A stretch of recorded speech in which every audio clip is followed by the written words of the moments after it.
Hi, കുറച്ച് ദിവസം മുന്നേ തിരുപ്പൂര് പോയിണ്ടായിരുന്നു. അപ്പോൾ കണ്ടൊരു കാഴ്ചയാണിത്. ആദ്യം വിചാരിച്ചു വണ്ടി വീണ് എടുക്കാന്ന്. പിന്നെ ഒന്നും കൂടി അടുത്തോട്ട് പോയി നോക്കിയപ്പോൾ എന്നിട്ട് അവിടുത്തെ ഒരു അണ്ണനെടുത്ത് ചോദിച്ചപ്പോൾ അണ്ണൻ പറഞ്ഞു ഇവിടെ വണ്ടി ഇങ്ങനെ കഴുകാറെന്ന്. വണ്ടിയൊക്കെ നല്ല കഴുകിയിട്ട് അടിപൊളി കുട്ടപ്പനായിട്ടുണ്ട്. കാരണം എഞ്ചിൻ റൂം അതുപോലെ തന്നെ സകല ഭാഗവും അടിപൊളിയുണ്ട്. അത് പറയാണ്ടിരിക്കാൻ പറ്റില്ല.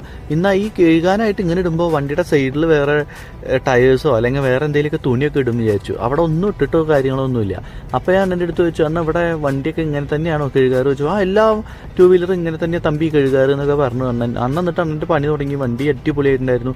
അത് കഴിഞ്ഞിട്ട് അണ്ണൻ ചോദിച്ചു തമ്പി ഒന്ന് വണ്ടി എങ്ങനെയെന്ന് ചോദിച്ചു അവിടെ ഓണർ അണ്ണൻ. അപ്പോൾ അവൻ അണ്ണ വണ്ടി ഒന്നും ഇല്ല, ഈ ഇങ്ങനത്തെ കഴുകൽ കണ്ടപ്പോൾ ഞാൻ നടന്നിട്ടാ വന്ന് പറഞ്ഞു. ഒന്നല്ലെങ്കിൽ വണ്ടി കഴുകി കഴിയുമ്പോഴേക്കും വണ്ടിയുടെ പെയിന്റ് ഒരു സൈഡ് പോകും. പിന്നെ അതുപോലെ തന്നെ വണ്ടിയുടെ കാർബേറ്ററിൻ്റെ ഓവർഫ്ലോ ആവാനായിട്ടുള്ള ചാൻസ് ഉണ്ട്. അല്ലെങ്കിൽ വേറെ എന്തെങ്കിലുമൊക്കെ വയറിങ്ങിൻ്റെ അല്ലെങ്കിൽ എന്തെങ്കിലും സെൻസേഴ്സിലേക്കൊക്കെ വെള്ളമടിച്ച് കയറാനായിട്ടുള്ള ചാൻസ് ഉണ്ട്. പിന്നെ ഇതിപ്പോൾ കാണുമ്പോൾ നമുക്ക് എന്തോ തോന്നുന്നതെന്ന് വെച്ചാൽ വെളുക്കാൻ തേച്ചത് പാണ്ടായിരുന്നു പണ്ടത്തെ പഴമക്കാർ